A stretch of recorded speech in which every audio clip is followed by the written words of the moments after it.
नमस्कार साथियों, स्वागत है आप सभी के वन सीट एकेडमी के आज के इस नए वीडियो में। दोस्तों, अगर आप भी उत्तर प्रदेश पुलिस कांस्टेबल भर्ती 2026 की तैयारी कर रहे हैं तो यह वीडियो आपके लिए बेहद महत्वपूर्ण है, क्योंकि इसमें हम लेके आ चुके हैं 50 करंट अफेयर्स के ऐसे चुनिंदा प्रश्न जिसमें उत्तर प्रदेश स्पेशल, खेल जगत और राष्ट्रीय अंतर्राष्ट्रीय घटनाएं और एग्जाम में पूछे जाने वाले एक्स्ट्रा फैक्ट भी शामिल है, जो आपके एग्जाम में बार बार पूछे जाते हैं। अगर आपको सच में सिलेक्शन चाहिए तो यह वीडियो को पूरा देखिएगा, क्योंकि इसमें बहुत ही इंपॉर्टेंट मोस्ट एक्सपेक्टेड प्रश्नों को हमने कवर किया है, जो आपके एग्जाम में सीधे पूछे जा सकते हैं। एक एक प्रश्न आपकी तैयारी को मजबूत करेगा। चलिए बढ़ते हैं अपने पहले क्वेश्चन की तरफ। पहला क्वेश्चन क्या पूछा गया है? किस देश की संसद ने बच्चों को सिगरेट बेचने पर आजीवन प्रतिबंध लगाने का बिल पारित किया है? साथियों, यह बिल पारित किया है किसने? इसका करेक्ट आंसर क्या होगा? Option number A New Zealand, Britain, Australia या कनाडा।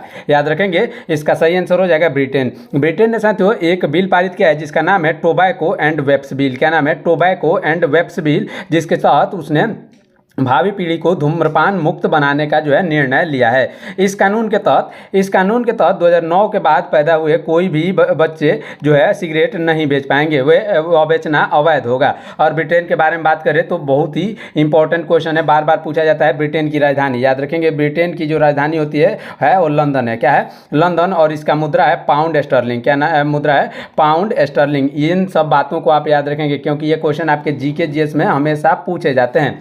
चलिए अपना अगला प्रश्न देखते हैं। अगला प्रश्न है, उत्तर प्रदेश के किस जिले में अश्व रोग मुक्त कंपार्टमेंट स्थापित किया गया है? अश्व मुक्त रोग कंपार्टमेंट यह स्थापित किया गया है कहां पर? इसका करेक्ट आंसर क्या होगा? ऑप्शन नंबर डी यानी मेरठ में। मेरठ इसका बिल्कुल करेक्ट आंसर हो जाएगा। चलिए बढ़ते हैं अपने अगले प्रश्न की तरफ। ध्यान दीजिएगा, हमारा अगला प्रश्न क्या है? पुरातत्वविदों ने कुषाण काल का 2000 साल पुराना बौद्ध स्थल कहाँ खोजा है? कुषाण काल का जो 2000 साल पुराना बौद्ध स्थल है, इन्होंने कहाँ खोजा है? तो इसका सही आंसर हो जाएगा ऑप्शन नंबर ए यानी जम्मू कश्मीर के जेहनपुरा में। जेहनपुरा जम्मू कश्मीर में। जेहनपुरा जो है वो बारामूला जिले में स्थित है। कहाँ स्थित है? बारामूला जिले में स्थित है। इसको आप याद रखेंगे, यह क्वेश्चन आपके एग्जाम में पूछा जा सकता है, जहाँ कुषाण कालीन कलाकृतियाँ मिली, यहाँ कलाकृतियां भी मिली है, याद रखिएगा।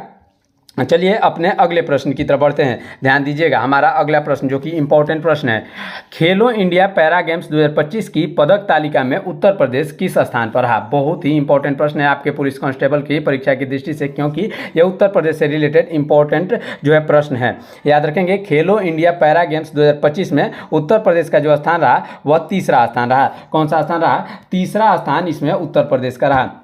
अगर बात करें कि खेलो इंडिया पैरा गेम्स क्या है साथियों, खेलो इंडिया पैरा गेम्स जो है इसका उद्देश्य क्या है? दिव्यांग एथलीटों का, जो दिव्यांग है उन एथलीटों को मंच प्रदान करना है। क्या? दिव्यांग एथलीटों को मंच प्रदान करना है, उन्हें भी अपने खेल का जौहर दिखाने के लिए। अगले प्रश्न की तरफ बढ़ते हैं। ध्यान दीजिएगा, भारत का 99वां रामसर स्थल शेखा झील पक्षी अभ्यारण्य, कौन सा? शेखा झील पक्षी अभ्यारण्य उत्तर प्रदेश के किस जिले में है, जिसे हाल ही में 99वां रामसर स्थल घोषित किया गया है? यह कहाँ पर है? इसका सही आंसर हो जाएगा अलीगढ़ में। याद रखेंगे, ऑप्शन नंबर डी अलीगढ़ में 99वां रामसर स्थल शेखा झील पक्षी अभ्यारण्य स्थित है। शेखा झील जो है एक प्राकृतिक झील है। बार बार यह क्वेश्चन पूछा जाता है, शेखा झील कैसा है? मानव निर्मित झील या प्राकृतिक झील? तो याद रखेंगे, यह एक प्राकृतिक झील है जो सर्दियों में प्रवासी पक्षियों का प्रमुख बसेरा बनती है। प्रवासी पक्षियों का प्रमुख बसेरा बनती है। रामसर स्थल घोषित होने से क्या फायदे होते हैं? यह भी क्वेश्चन आपको याद होना चाहिए, इसका भी बारे में जानकारी होना चाहिए कि रामसर स्थल घोषित होने से आखिर फायदे क्या होते हैं। इससे फायदे ये होते हैं कि इसके संरक्षण हेतु अंतर्राष्ट्रीय कोष और तकनीक क्या होती है? तकनीक प्राप्त होती है। अंतर्राष्ट्रीय जो है मुद्राएं और जो है उसकी तकनीक इसमें प्रदान की जाती है रामसर स्थल घोषित होने के बाद। अगला प्रश्न देखते हैं, उत्तर प्रदेश के किस शहर में पद्म विभूषण विजेता एन राजम का संबंध है? एन राजम, जिन्हें पद्म विभूषण मिला है, वे उत्तर प्रदेश के किस शहर से संबंधित है? इसका सही आंसर क्या होगा? इसका जो सही आंसर होगा वह होगा, क्या हो जाएगा? वाराणसी, यानी वाराणसी इसका बिल्कुल करेक्ट आंसर हो जाएगा। डॉक्टर एन राजम जो है एक प्रसिद्ध वायलिन वादिका है। कौन सी? याद रखेंगे, वायलिन वादिका। यह भी क्वेश्चन पूछा जा सकता है, पद्म विभूषण एन राजम का संबंध किस से है? तो याद रखेंगे वायलिन से संबंध है, जिन्होंने एक शैली विकसित की है। याद रखेंगे, इन्होंने एक शैली विकसित की है जिसका नाम है गायकी अंग। यह क्वेश्चन बहुत ही इंपॉर्टेंट है। गायकी अंग नामक एक शैली को इन्होंने विकसित किया है। वाराणसी को यूनेस्को द्वारा संगीत का शहर घोषित किया जा चुका है, याद रखेंगे, संगीत का शहर इसे घोषित किया जा चुका है। संगीत का शहर किसको घोषित किया गया है? वाराणसी को। इसको भी आप याद जरूर रखेंगे, ये क्वेश्चन आपके एग्जाम में पूछे जा सकते हैं। साथियों अगला प्रश्न देखते हैं, ई स्वास्थ्य संवाद पहल किस राज्य सरकार ने शुरू करी है? ई स्वास्थ्य संवाद, यह जो पहल है इसको किसने शुरू करी है? आपके ऑप्शंस उत्तर प्रदेश, राजस्थान, मध्य प्रदेश या गुजरात। साथियों इसका बिल्कुल करेक्ट आंसर हो जाएगा राजस्थान। यह क्वेश्चन बहुत ही इंपॉर्टेंट है। राजस्थान ने ई स्वास्थ्य संवाद पहल को शुरू किया है। राजस्थान की अगर राजधानी की बात करें, राजस्थान की राजधानी है जयपुर। क्या है? जयपुर इसकी राजधानी है।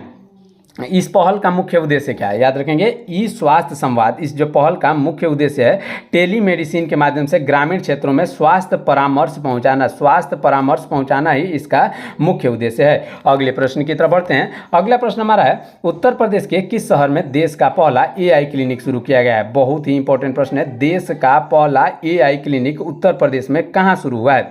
यह कहाँ पर शुरू हुआ है? आपके ऑप्शंस ग्रेटर नोएडा, लखनऊ, कानपुर या गाजियाबाद। याद रखेंगे, इसका सही आंसर हो जाएगा greater Noida. Option number A, greater Noida में देश का पहला AI क्लिनिक शुरू किया गया है। यह क्लिनिक AI तकनीकों का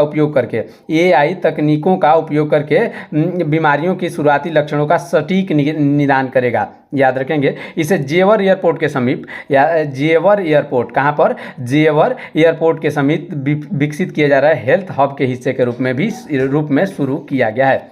अगला प्रश्न देखते हैं, स्पाइनल मस्कुलर एट्रोफी के इलाज के लिए विश्व की पहली जीन थेरेपी कहाँ दी गई है?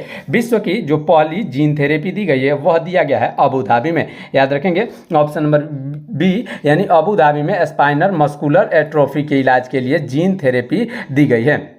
अगर बात करें कि यह उपचार क्या है, साथियों जीन थेरेपी एक आनुवांशिक रूप से मांसपेशियों की कमजोरी को दूर करने के लिए दिया गया एक उपचार है।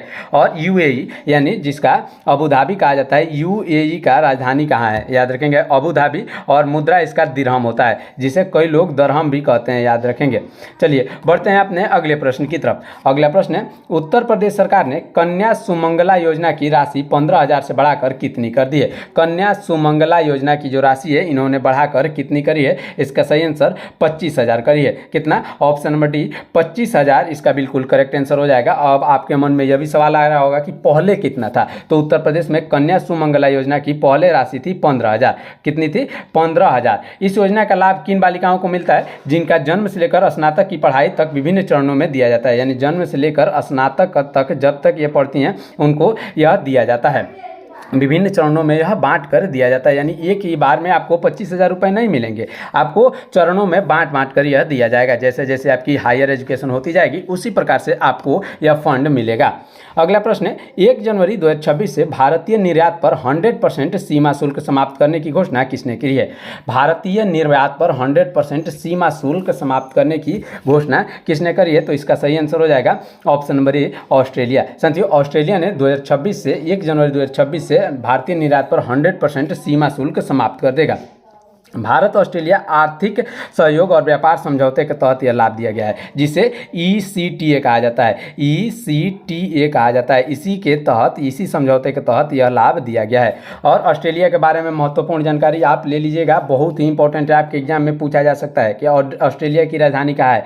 ऑस्ट्रेलिया की जो राजधानी है वह कैनबरा है। क्या है? कैनबरा है। और इसकी मुद्रा है ऑस्ट्रेलियाई डॉलर। कौन सी है? इसकी मुद्रा है ऑस्ट्रेलियाई डॉलर। और इसके प्रधानमंत्री जो है एंथनी अल्बनीज हैं। याद रखेंगे, एंथनी अल्बनीज इस समय इसके प्रधानमंत्री रहे हैं। अगला प्रश्न देखते हैं, उत्तर प्रदेश के किस जिले में मखाना बोर्ड की स्थापना की चर्चा हुई है? याद रखेंगे, मखाना बोर्ड की जो स्थापना की चर्चा हुई है वह उत्तर प्रदेश में कहाँ हुई है? इसका सही आंसर क्या होगा? इसका आंसर आप हमें कमेंट में बताएंगे, क्योंकि यह क्वेश्चन हमने आपको कई बार पढ़ाया है। इसका आंसर कमेंट जरूर करिएगा। अगला प्रश्न देखते हैं, बहुराष्ट्रीय नौसैनिक अभ्यास विल फॉर पीस 2026 की मेजबानी किस देश ने की? कौन सी? Will for piece 2026। इसकी मेजबानी करी है किसने? आपके ऑप्शन से भारत, ब्राजील, अमेरिका या दक्षिण अफ्रीका। याद रखेंगे, साउथ अफ्रीका यानी दक्षिण अफ्रीका, ऑप्शन नंबर डी ने इसकी मेजबानी की। किसकी? Will for piece 2026। इसकी मेजबानी किसने करी है? दक्षिण अफ्रीका ने करी है। इस अभ्यास का इस अभ्यास का मुख्य उद्देश्य समुद्री डकैती रोकना है। समुद्री जो डकैती होती है उसका रोकना इस अभ्यास का मुख्य उद्देश्य है। और हिंद महासागर में शांति बनाए रखना इसका मुख्य उद्देश्य है। अगर दक्षिण अफ्रीका की राजधानी की बात कर जाए तो इसकी राजधानी है प्रीटोरिया। याद रखेंगे, इसकी राजधानी है प्रीटोरिया और मुद्रा है रैंड। क्या नाम मुद्रा है? रैंड। ये सारी बातें आपको याद होनी चाहिए क्योंकि आपके एग्जाम में ये सीधे पूछे जाते हैं। ये जो स्टैटिक जीके के क्वेश्चन है आपके एग्जाम में सीधे पूछे जा सकते हैं। इसलिए इस सेशन कोर्स से आपको बहुत सारे लाभ मिल रहे हैं कि आपको करंट अफेयर्स के साथ साथ इंपॉर्टेंट जीके के भी क्वेश्चन आपको कवर किए जा रहे हैं। अगर वीडियो अच्छा लग रहा हो तो वीडियो को लाइक, चैनल को सब्सक्राइब करिएगा। साथियों, हमारे वन सीट एकेडमी चैनल से जुड़ना मत भूलिएगा। अगला प्रश्न है, उत्तर प्रदेश के किस शहर में एयरोस्पेस ग्रेड टाइटेनियम और सुपर एलॉय निर्माण इकाई का उद्घाटन हुआ है?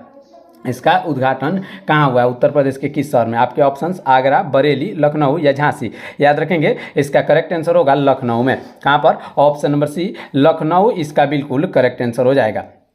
इस इकाई से, याद रखेंगे, इस इकाई से सुखोई और तेजस जैसे विमानों के लिए इंजन पुर्जे बनाना आसान होगा। किससे? सुखोई और तेजस जैसे विमानों के लिए इंजन बनाना आसान होगा। अगले प्रश्न की तरफ बढ़ेंगे, ध्यान दीजिएगा। अगला प्रश्न हमारा है, अरालम वन्यजीव अभयारण्य किस राज्य का पहला आधिकारिक तितली अभयारण्य बना है? अरालम वन्यजीव अभयारण्य जो है वो केरल का। याद रखेंगे, केरल, जिसका अब नाम केरलम हो गया है। क्या नाम हो गया है? केरलम।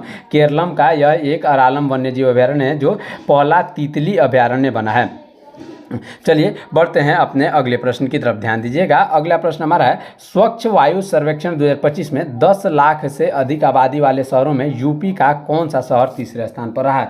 यूपी का कौन सा शहर? इसका करेक्ट आंसर क्या होगा? आपके ऑप्शंस लखनऊ, वाराणसी, आगरा या प्रयागराज। करेक्ट आंसर बताइएगा साथियों। स्वच्छ वायु सर्वेक्षण 2025 में 10 लाख से अधिक आबादी वाले शहरों में यूपी का कौन सा शहर? इसका सही आंसर होगा आगरा। आगरा जो है ये इसका बिल्कुल करेक्ट आंसर हो जाएगा। ताज नगरी ने प्रदूषण नियंत्रण के उपायों के कारण इस सर्वेक्षण में बेहतर रैंकिंग पाई है। ताज नगरी, जिसे आगरा भी कहा जाता है। चलिए बढ़ते हैं अपने अगले प्रश्न की तरफ, ध्यान दीजिएगा। अगला प्रश्न है, राष्ट्रमंडल के अध्यक्षों के 28वें सम्मेलन की मेजबानी किस शहर ने की? इसके 28वें जो सम्मेलन है इसकी मेजबानी करी है किसने? आपका आंसर होगा ऑप्शन नंबर बी, यानी नई दिल्ली ने। साथियों, नई दिल्ली इसका बिल्कुल करेक्ट आंसर हो जाएगा, जिसने 28वें सम्मेलन की मेजबानी करी है।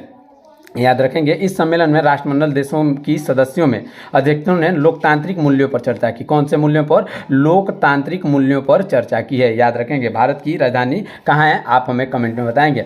अगला प्रश्न है, उत्तर प्रदेश सरकार ने बेसिक एनिमल हस्बेंड्री स्टैटिस्टिक्स के अनुसार दूध उत्पादन में कौन सा स्थान पाया है? इसमें कौन सा स्थान पाया है? तो इसका करेक्ट आंसर हो जाएगा इसमें उत्तर प्रदेश ने प्रथम स्थान पाया है। कौन सा स्थान? प्रथम स्थान पाया है। उत्तर प्रदेश जो है देश का सबसे बड़ा दूध उत्पादक राज्य बन गया है। याद रखेंगे, बहुत ही इंपॉर्टेंट यह प्रश्न रहेगा, आपके एग्जाम में सीधा पूछा जा सकता है। और अगर बात करें भारत का स्थान क्या है? भारत का दूध उत्पादन में दुनिया में नंबर 1 स्थान है। नंबर 1 स्थान भारत का है, और जिसमें यूपी भी भारत में नंबर 1 ही आता है। चलिए बढ़ते हैं अपने अगले प्रश्न की तरफ। एपीडा ने अपने नए क्षेत्रीय कार्यकाल का उद्घाटन कहाँ किया है? एपीडा ने इसका उद्घाटन किया है छत्तीसगढ़ के रायपुर में। छत्तीसगढ़ के रायपुर में इसका जो है किया गया है क्या? उद्घाटन। छत्तीसगढ़ के कृषि उत्पादों ने निर्यात को बढ़ावा देने के लिए यह कार्यालय खोला है। कौन सा? एपीडा नामक कार्यालय किसको बढ़ावा देने के लिए? कृषि उत्पादों के निर्यात को बढ़ावा देने के लिए।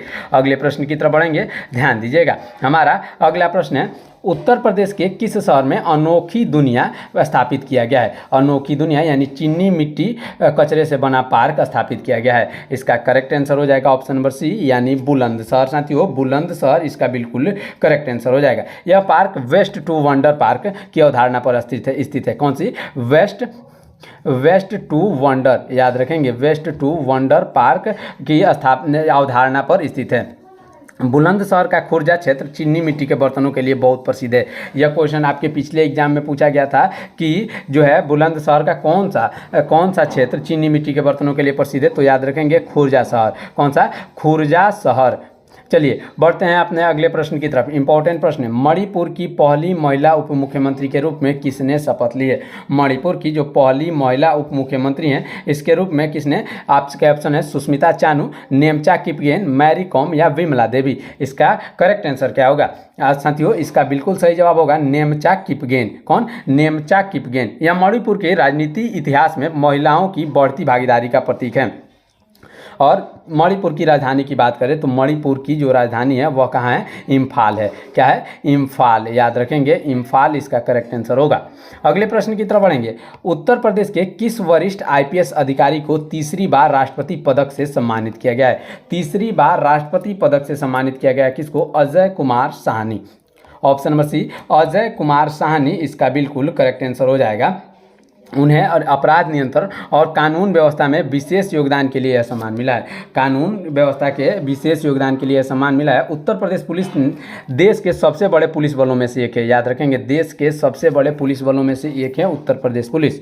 अगला प्रश्न है, सोशल मीडिया पर 16 वर्ष से कम उम्र के बच्चों के लिए प्रतिबंध लगाने वाला पहला यूरोपीय देश कौन सा है? यह पहला यूरोपीय देश है कौन सा है? इसका सही आंसर हो जाएगा स्पेन। क्या होगा? स्पेन इसका बिल्कुल करेक्ट आंसर हो जाएगा। स्पेन ने बच्चों को साइबर बुलिंग और मानसिक तनाव से बचाने के लिए सख्त कानून अपनाया। किसके लिए? साइबर बुलिंग और मानसिक तनाव से बचाने के लिए। अगर स्पेन की बात करी जाए, बहुत ही इंपॉर्टेंट राज्य और राजधानी है। स्पेन की राजधानी है मैड्रिड। क्या है? मैड्रिड, याद रखेंगे स्पेन की राजधानी है मैड्रिड और इसका मुद्रा है यूरो। ये क्वेश्चन आपके एग्जाम में सीधे आते हैं, तो इन सभी बातों को आप ध्यान से देखते जरूर चलिएगा। ये सारे क्वेश्चन आपके लिए इंपॉर्टेंट हैं। अगला प्रश्न है, उत्तर प्रदेश के अयोध्या दीपोत्सव 2025 में कितने दीप जलाकर गिनीज वर्ल्ड रिकॉर्ड बनाया है? इसमें कितने जो है दीप जलाए गए हैं? इसका करेक्ट आंसर हो जाएगा, अयोध्या में 2025 में 26,72,155 दीप जलाए गए। 26,72,155 दीप जलाए गए। अयोध्या ने अपने ही पिछले रिकॉर्ड को तोड़ा है। अपने ही पिछले रिकॉर्ड को तोड़ते हुए सरयू तट पर यह नया कीर्तिमान बनाया। चलिए बढ़ते हैं अपने अगले प्रश्न की तरफ। अगला प्रश्न है, विश्व बैंक ने भारत के आईटीआई संस्थानों को आधुनिक बनाने हेतु किस योजना को मंजूरी दी है? आईटीआई संस्थानों को आधुनिक बनाने के लिए इसने मंजूरी दी है पीएम सेतु योजना को। याद रखेंगे, पीएम सेतु योजना को मंजूरी दी है। इस योजना का उद्देश्य क्या है? याद रखेंगे, यह जो योजना है इसका उद्देश्य है वैश्विक मानकों को के अनुसार तकनीकी कौशल यानी स्किल प्रदान करना जो है इसका मुख्य उद्देश्य है। विश्व बैंक इस परियोजना के लिए वित्तीय और तकनीकी परामर्श प्रदान कर रहा है, यानी इस पर लोन भी दे रहा है और तकनीकी परामर्श भी दे रहा है। अगला प्रश्न देखते हैं, एनसीआरबी रिपोर्ट 2023 के अनुसार महिलाओं के विरुद्ध अपराधों में कौन सा राज्य शीर्ष पर रहा? अपराधों में कौन सा राज्य शीर्ष पर रहा? तो इसका करेक्ट आंसर हो जाएगा आपका शहर उत्तर प्रदेश। ऑप्शन नंबर सी, उत्तर प्रदेश इसका बिल्कुल करेक्ट आंसर हो जाएगा। अगला प्रश्न देखते हैं, ध्यान दीजिएगा। अगला प्रश्न काफी इंपॉर्टेंट प्रश्न है। छोटे व्यापारियों के लिए पीलो एआई ऐप किस राज्य ने लॉन्च किया है? साथियों, पीलो एआई ऐप इसको लॉन्च किया है किसने? आपके ऑप्शन हैं तेलंगाना, आंध्र प्रदेश, कर्नाटक या तमिलनाडु। साथियों, इसका बिल्कुल करेक्ट आंसर हो जाएगा ऑप्शन नंबर बी यानी आंध्र प्रदेश। क्या होगा? Andhra Pradesh. Option number B इसका बिल्कुल करेक्ट आंसर हो जाएगा। यह जो है पीलो एआई ऐप जो है यह छोटे दुकानदारों को स्टॉक प्रबंधन और डिजिटल लेन देन में एआई की मदद लेता है। किसकी मदद लेता है? एआई की मदद लेता है। चलिए बढ़ते हैं अपने अगले प्रश्न की तरफ। ध्यान दीजिएगा, उत्तर प्रदेश के किस शहर में अंतर्राष्ट्रीय कौशल विकास अकादमी का उद्घाटन हुआ है? उत्तर प्रदेश के किस शहर में? इसका करेक्ट आंसर हो जाएगा ग्रेटर नोएडा में। ग्रेटर नोएडा में जो है अंतर्राष्ट्रीय कौशल विकास अकादमी का उद्घाटन हुआ है। यहाँ के युवाओं को विदेशों में रोजगार पाने के लिए अंतर्राष्ट्रीय स्तर का प्रशिक्षण दिया जाएगा। कौन सी? अंतर्राष्ट्रीय स्तर का जो है प्रशिक्षण यहाँ दिया जाएगा। चलिए बढ़ते हैं अपने अगले प्रश्न की तरफ। ध्यान दीजिएगा, भारतीय रेलवे ने poly LNG diesel fuel train का शुभारंभ कहाँ किया? इन्होंने इसका शुभारंभ कहाँ पर किया? इसका करेक्ट आंसर होगा अहमदाबाद, यानी गुजरात के अहमदाबाद में एलएनजी डीजल फ्यूल ट्रेन का शुभारंभ किया। भारतीय रेलवे का लक्ष्य है कि 2030 तक नेट जीरो कार्बन एमिटर बनाना। याद रखेंगे, ये क्वेश्चन बार आपके एग्जाम में पूछा जा सकता है कि net zero carbon emitter Bharat कब तक बनेगा? तो 2030 तक यह लक्ष्य है। और एलएनजी की अगर बात कर जाए, एलएनजी डीजल फ्यूल, एलएनजी जो है इसका उपयोग डीजल की तुलना में कम प्रदूषण फैलाता है और खर्चा भी घटाता है, इसलिए इसका शुभारंभ किया गया है। अगला प्रश्न है, उत्तर प्रदेश सरकार ने यूपी एग्रीज और एआई प्रज्ञा पहल के लिए किसके साथ समझौता किया है? साथियों, इसको समझौता किसके साथ किया है? विश्व बैंक के साथ, वर्ल्ड बैंक के साथ इसके लिए समझौता किया गया है। एआई प्रज्ञा का मुख्य उद्देश्य क्या है? याद रखेंगे, एआई प्रज्ञा का जो मुख्य उद्देश्य है किसानों की खेती में एआई उपयोग को सिखाना सिखाना। किसानों को खेती के लिए एआई उपयोग को सिखाना एआई प्रज्ञा का मुख्य उद्देश्य है। अगले प्रश्न की तरफ बढ़ेंगे, ध्यान दीजिएगा। अगला प्रश्न है, दुनिया का पहला व्यावसायिक अंतरिक्ष स्टेशन हेवन 1 कब लॉन्च किया जाएगा? साथियों, यह लॉन्च किया जाना है कब? 2027 में। याद रखेंगे, ऑप्शन नंबर ए 2027 में हेवन 1 को लॉन्च किया जाएगा। हेवन 1 को एरोस्पेस स्पेस एक्स के रॉकेट द्वारा लॉन्च किया जाएगा। स्पेस एक्स, याद रखेंगे, स्पेस एक्स के रॉकेट द्वारा इसको लॉन्च किया जाएगा। अपने अगले प्रश्न की तरफ बढ़ेंगे। साथियों, अगर आपको वीडियो अच्छा लग रहा हो तो इस क्लास को लाइक, चैनल को सब्सक्राइब करिएगा। अगला प्रश्न देखते हैं। उत्तर प्रदेश सरकार ने एक जिला उत्पाद में कितने नए उत्पादों को शामिल किया है? एक जिला उत्पाद में कितने? 12 नए उत्पादों को शामिल किया है। कितने? 12 नए उत्पादों को उत्तर प्रदेश ने शामिल किया है। अपने अगले प्रश्न की तरफ बढ़ते हैं, ध्यान दीजिएगा। अगला प्रश्न है, केंद्रीय आयुर्वेद अनुसंधान संस्थान, जिसे आईएसओ मान्यता प्राप्त करने वाला पहला संस्थान कहाँ स्थित है? यह पहला संस्थान है कहाँ पर? Bengaluru. Option number C Bengaluru इसका बिल्कुल करेक्ट आंसर हो जाएगा। आईएसओ, साथियों, हमने आईएसओ जो है पर मान्यता प्राप्त पढ़ा। आईएसओ मान्यता क्या होता है? आईएसओ जो मान्यता होता है, इसका अर्थ है कि यहाँ के शोध और उपचार वैश्विक मानकों के अनुरूप है। शोध और जो उपचार हैं वो वैश्विक मानकों के अनुरूप है। बेंगलुरु को भारत की सिलिकॉन वैली भी कहा जाता है। बार बार पूछा जाने वाला क्वेश्चन है, सिलिकॉन वैली। बेंगलुरु को भारत की सिलिकॉन वैली भी कहा जाता है, इसको आप याद जरूर रखेंगे। अगला प्रश्न है, करतनिया घाट वन्यजीव अभयारण्य में घड़ियाल संरक्षण कार्यक्रम का शुभारंभ किसने किया? घड़ियाल संरक्षण कार्यक्रम, इसका शुभारंभ किया भूपेंद्र यादव ने। Option number C Bhupendra Yadav इसका बिल्कुल करेक्ट आंसर होंगे। भूपेंद्र यादव जो है भारत के केंद्रीय पर्यावरण और वन और जलवायु परिवर्तन मंत्री हैं। वन और जलवायु परिवर्तन मंत्री हैं। करतनिया घाट, जो जिसे बहराइच भी कहा जाता है, यह घड़ियालों और दुर्लभ जलीय जीवों के लिए प्रसिद्ध है। किसके लिए सबसे ज़्यादा प्रसिद्ध है? घड़ियाल के लिए। याद रखेंगे, घड़ियाल के लिए सबसे ज़्यादा प्रसिद्ध है। अगला प्रश्न है, सैफ्रॉन एयरक्राफ्ट इंजन मरम्मत केंद्र का उद्घाटन प्रधानमंत्री ने कहाँ किया? इसका उद्घाटन प्रधानमंत्री ने हैदराबाद में किया है। कहाँ पर? ऑप्शन नंबर डी हैदराबाद इसका बिल्कुल करेक्ट आंसर होगा। अगले प्रश्न की तरफ बढ़ेंगे। उत्तर प्रदेश के किस शहर में अंतर्राष्ट्रीय आलू केंद्र का दक्षिण एशिया क्षेत्रीय केंद्र स्थापित होगा? उत्तर प्रदेश के किस क्षेत्र में अंतर्राष्ट्रीय आलू केंद्र का दक्षिण एशिया क्षेत्रीय केंद्र यह स्थापित होगा? कहाँ पर? इसका करेक्ट आंसर होगा आगरा में। आगरा, ऑप्शन नंबर सी इसका बिल्कुल करेक्ट आंसर हो जाएगा। यह केंद्र आलू की नई किस्मों के विकास और जलवायु के अनुकूल कार्य करेगा, यानी अनुकूल खेती पर यह शोध करने के लिए इसका जो है उपयोग किया जाएगा। चलिए बढ़ते हैं अपने अगले प्रश्न की तरफ। उससे पहले आपको एक बात जान लेनी है कि उत्तर प्रदेश जो है भारत का सबसे बड़ा क्या है? सबसे बड़ा आलू उत्पादक राज्य है। सबसे बड़ा आलू उत्पादक राज्य कौन सा है? उत्तर प्रदेश है। अगले प्रश्न की तरफ बढ़ेंगे, ध्यान दीजिएगा। अगला प्रश्न है, गोवा में आयोजित फीडे विश्व कप चैंपियन 2025 जीतने वाले सबसे कम उम्र के खिलाड़ी कौन बन गए हैं? सबसे कम उम्र के खिलाड़ी बने हैं जोवखीर सिंदारो। कौन बने हैं? जोवखीर सिंदारो। याद रखेंगे, ऑप्शन नंबर बी। जोवखीर जो है उज्बेकिस्तान के एक युवा खिलाड़ी है। बार बार पूछा जाता है कि ये जो है कहाँ के हैं जोवखीर सिंदारो। हाल ही में आपके ग्रुप डी में यह क्वेश्चन आया था कि जोवखीर सिंदारो जो है वो कहाँ के हैं, तो याद रखेंगे यह उज्बेकिस्तान के हैं। कहाँ के हैं? उज्बेकिस्तान के एक शतरंज खिलाड़ी है। और उज्बेकिस्तान के बारे में अगर बात करी जाए तो इसकी राजधानी कहाँ है? ताशकंद है। यह इसको आप याद रखेंगे, बार बार पूछा जाता है। ताशकंद जो है उज्बेकिस्तान की राजधानी है और इसकी मुद्रा है सोम। क्या है? इसकी मुद्रा सोम है। चलिए अगला प्रश्न देखते हैं। एनएससी के आंकड़ों के अनुसार शेयर बाजार निवेशकों में उत्तर प्रदेश का कौन सा स्थान है? शेयर बाजार निवेशकों में उत्तर प्रदेश का जो कौन सा स्थान रहा है, तो यह दूसरा स्थान रहा है। ऑप्शन नंबर ए दूसरा स्थान एनएससी में रहा है।